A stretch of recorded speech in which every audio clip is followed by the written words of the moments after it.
Okay, let's start the chapter.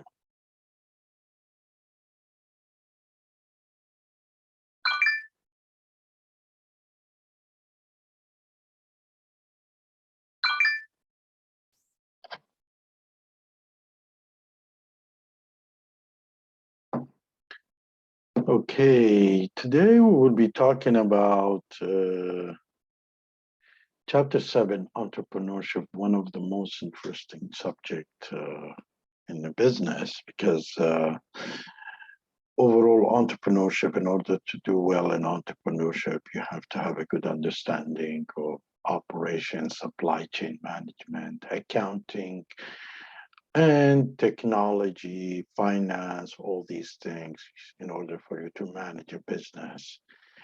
So, entrepreneurship is a very interesting subject. I usually teach a full semester course under entrepreneurship. Anyway, so today we'll talk about the entrepreneurship and starting a small business.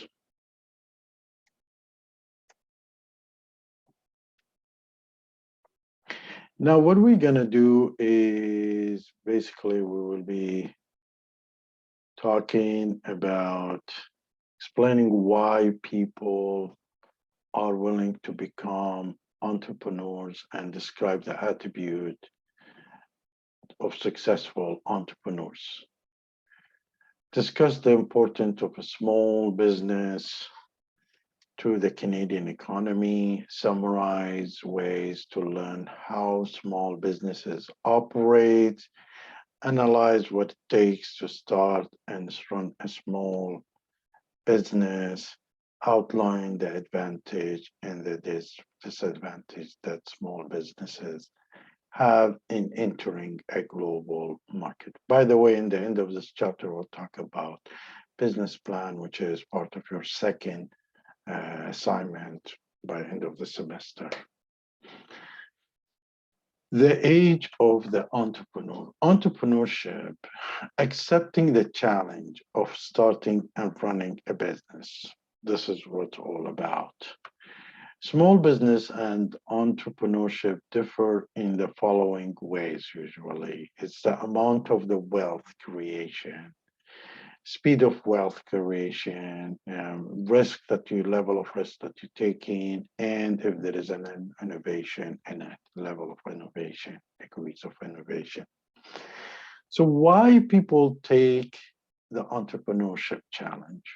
For many reasons. Sometimes you have a new idea, or you want to do a new process or a product. Maybe you want to be independent, you like the challenge, you have a family pattern, your family all involved in entrepreneurship, you're into it for a profit, or you're probably just an immigrant that you want to start your own business in this country. But what it takes to be an entrepreneurship, to be an entrepreneur, you have to be a self-directed, self-disciplined, self-nurtured. You are action-oriented, highly energetic, full of power, tolerance for uncertainty, accept uncertainties, and able to learn very quickly. I would consider myself, I'm an entrepreneur, especially in the first half of my life. Now, turning your passions and problems into opportunities. You see, problems could be your problem or somebody else's problem. Just stand outside and see people. They complaining how you can solve their problem is one idea of entrepreneurs. So turning a passion that you have and problems into opportunities. A business idea is a good business opportunity if it fills the customer needs usually. You have the skill and resources to start a business. You can sell the product or services at a price customer are willing and able to pay and still make a profit.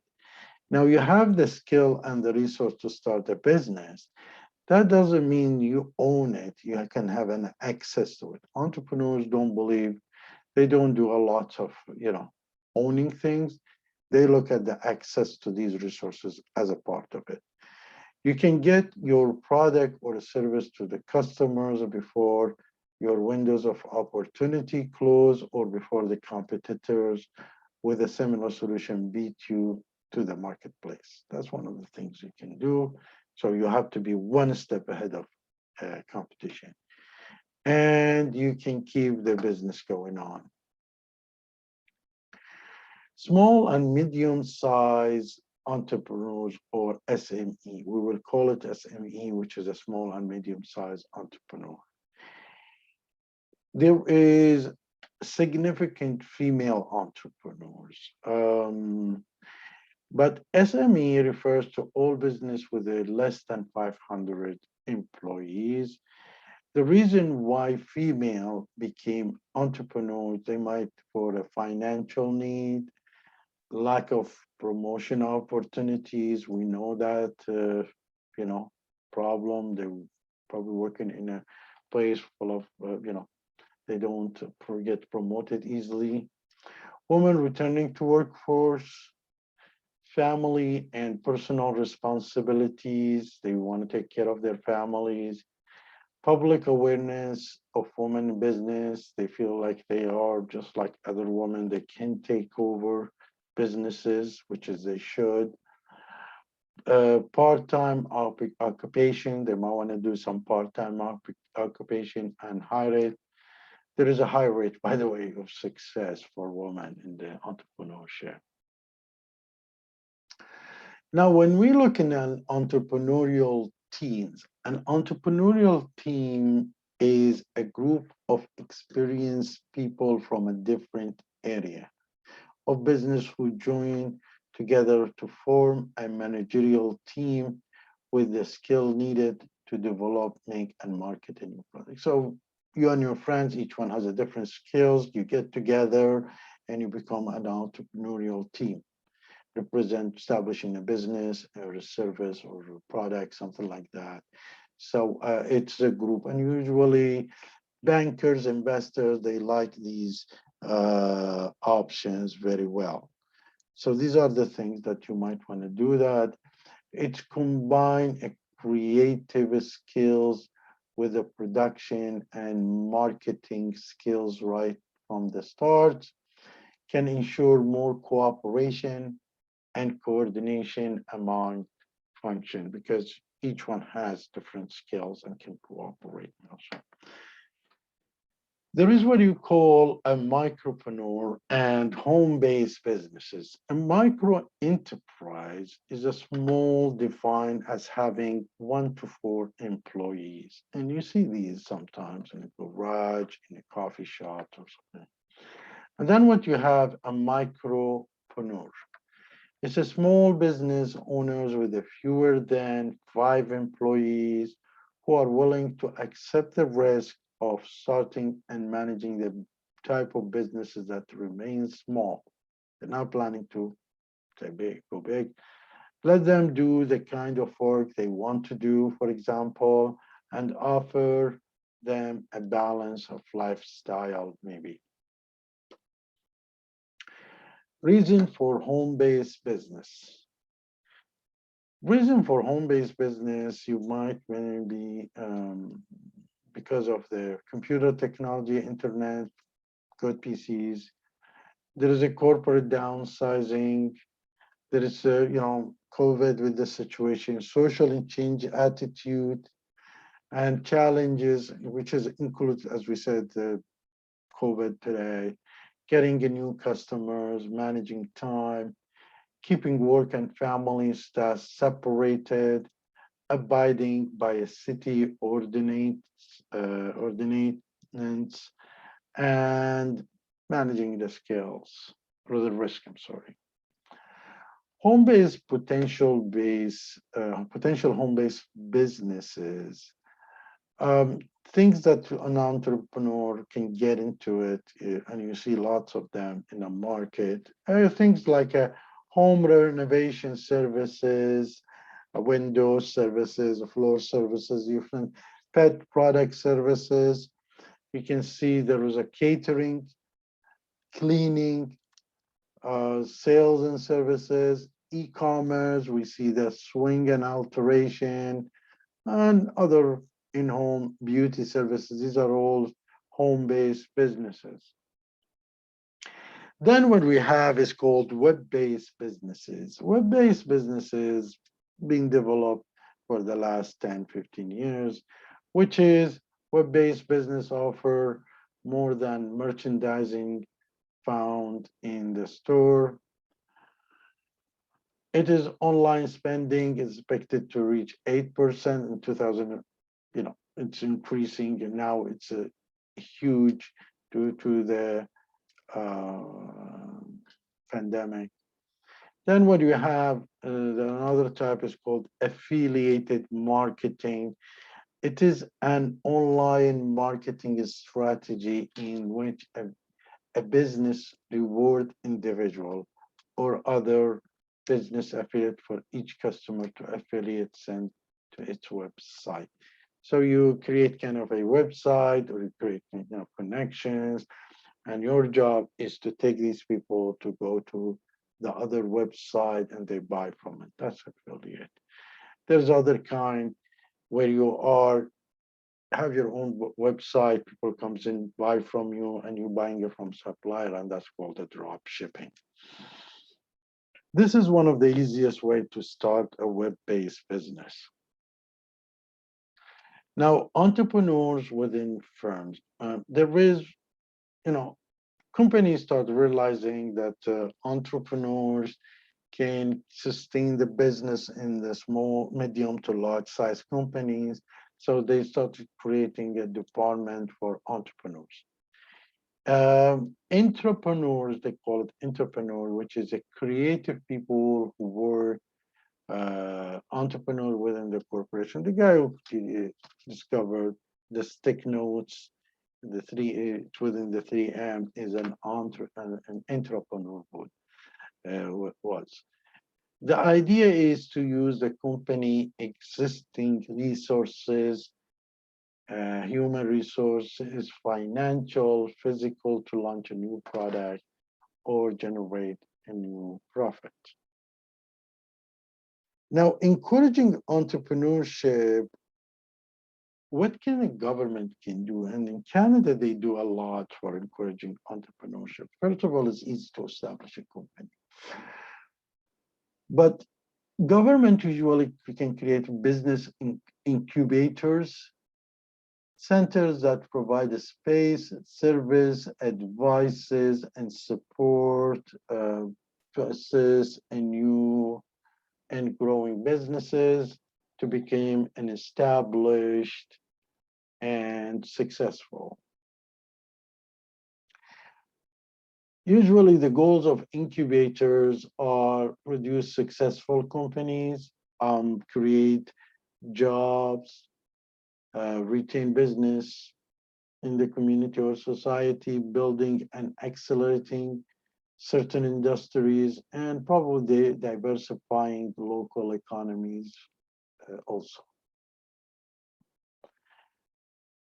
So getting started in a small business, usually you need a business established must meet the following. It must have at least one employee and an annual sale revenue of $30,000 in Canada. It must have incorporated level, obey federal corporate income tax and pay the taxes, and at least once in the previous 3 years. In the small businesses, a business that is independently owned and operated is not dominated in the field and meets certain standards of the size in terms of employees and annual. That's a small business, which is independent, it's not dominated, has a certain size of employees and have a certain size of annual. That's called a small business. Small business often able to provide a better customer service, that, and respond to customers quickly, more flexibility is there, and than any large organization. Here is an indication in Canada, well, it's showing that almost 98% of the people work in smaller businesses, which is less than 100 employees, medium size, only 1.8 and zero point 0.3, although most of us have a tendency to want to work for a large businesses, but there is not many chance, and I don't think it's a good place to start your career there. Small businesses can give you lots of opportunity to learn and to grow than a large businesses. Look at this very important statistic here for the Canadian society. Understand how is the business happening here. Now, as we said, the 97.9% of the Canadian of the business in Canada have a fewer than 100 employees. Small businesses created little over 1.1 million jobs between two or for the last 10 years, for 10 years in duration. Small business employees around 8.2 million individuals. Actually, if you look at the small businesses, it's not a small because you say lots of small ones, makes it the largest business, which is consists of 70.5% of total private labor workforce. That's a big number. Small business contribute 30% of Canada gross domestic product, their revenue, 30% of revenue, and SME export $1.6 billion worth of goods. So they are very important. And about 16% of a small business are owned by female, which makes it very interesting, and 20% were owned by both male and female in an equal partnership. So if you look at it, 36%, there is some kind of a female involved in a small business. Now, cause for a small business failure that you need to take into consideration when establishing your business is the fact of plugging in without first test the water on the smaller scale. You just, establish a business without even first trying it. Underpricing or overpricing, that could be for your goods or services. Underestimating, this is why you need a business plan. Underestimating how much time it will take to build a market, starting with the too little capital that cause a failure, starting with too much capital and being careless when it comes to in its use, going into with a little or no experience.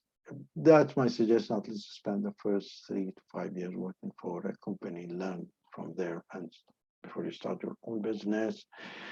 Borrowing money without planning just how and when to pay it back. Attempting to do too much business with the too little capital that you have. Not allowing for a setback and unexpected expenses. So you are not putting backup plans for your business. Buying too much on a credit, borrowing too much, not getting paid on time, that cause a failure. Extending credit too freely, that's, you give a credit too freely to others. So that's causing lots of expanding credit too rapidly, give lots of credit.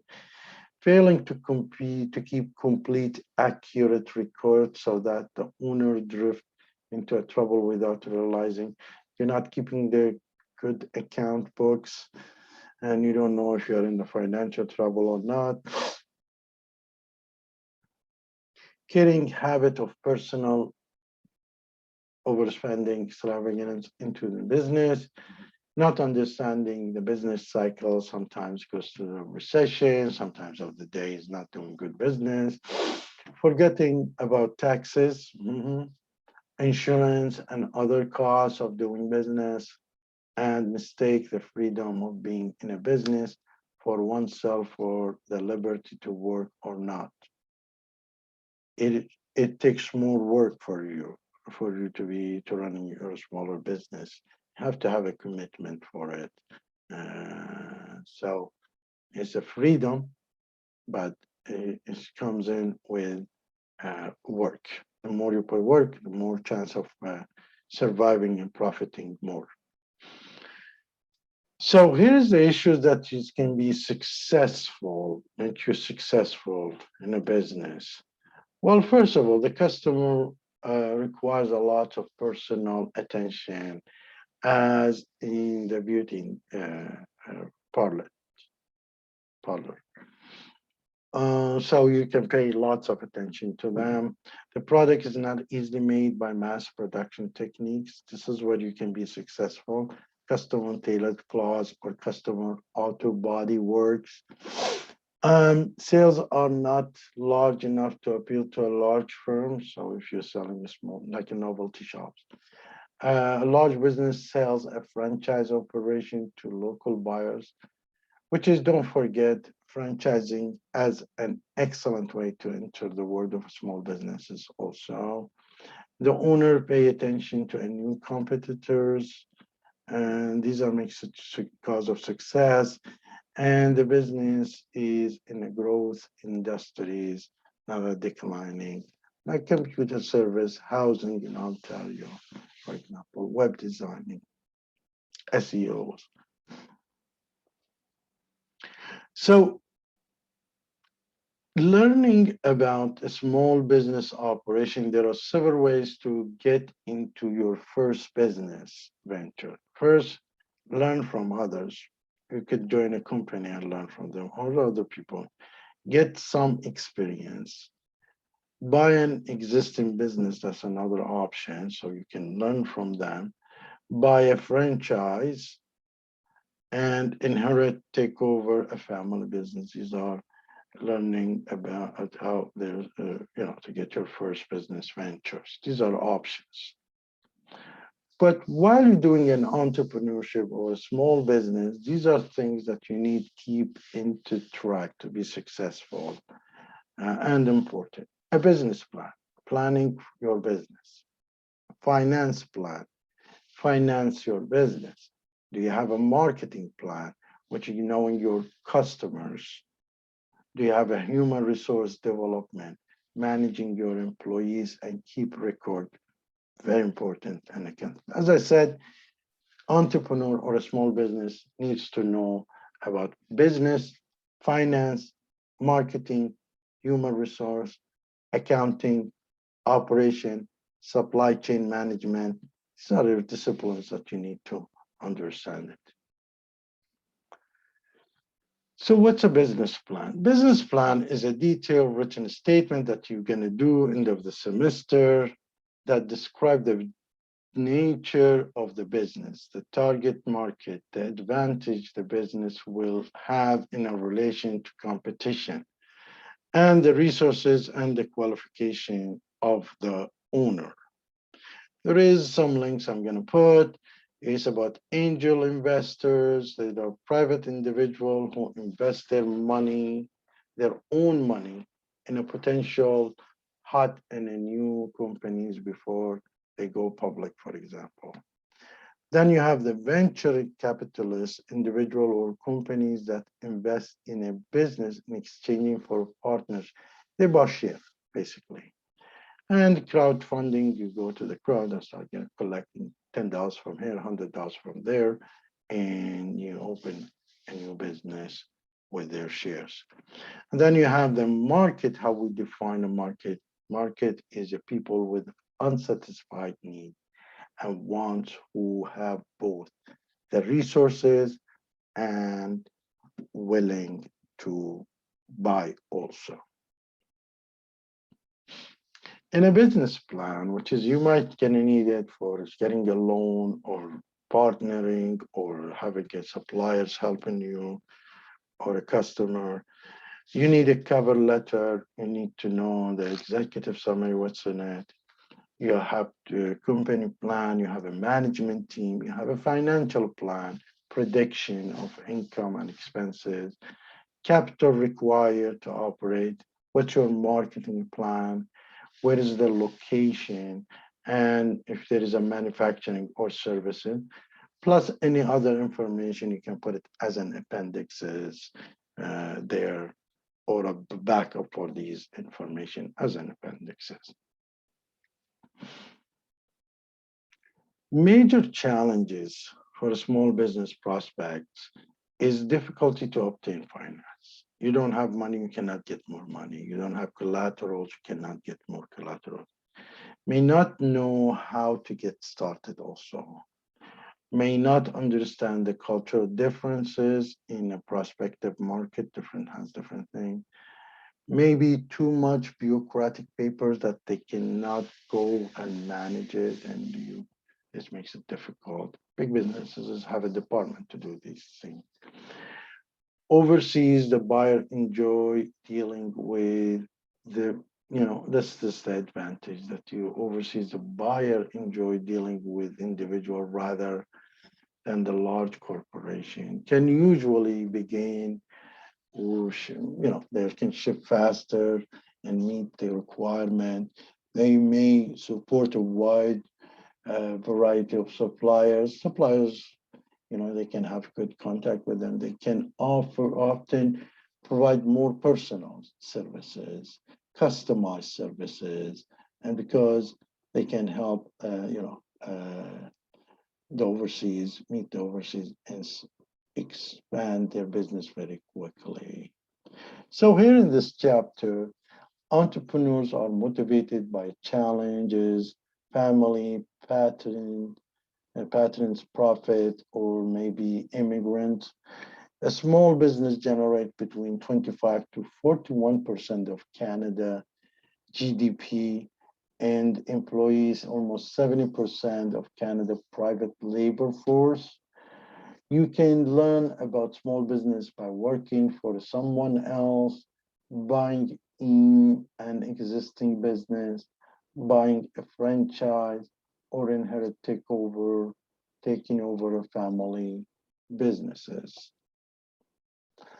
To run a small business, you need to plan, finance, keep the record, get to know your customers, and manage the employees. From a global perspective, small businesses can usually ship faster, provide a wider selection of suppliers, and provide more personal services. Some of the challenges that a smaller business might face is difficult to get finance, lack of knowledge on how to get started, lack of understanding the cultural difference in the foreign market, and copious bureaucratic, which is lots of red tape and papers. That's the end of the chapter. Thank you.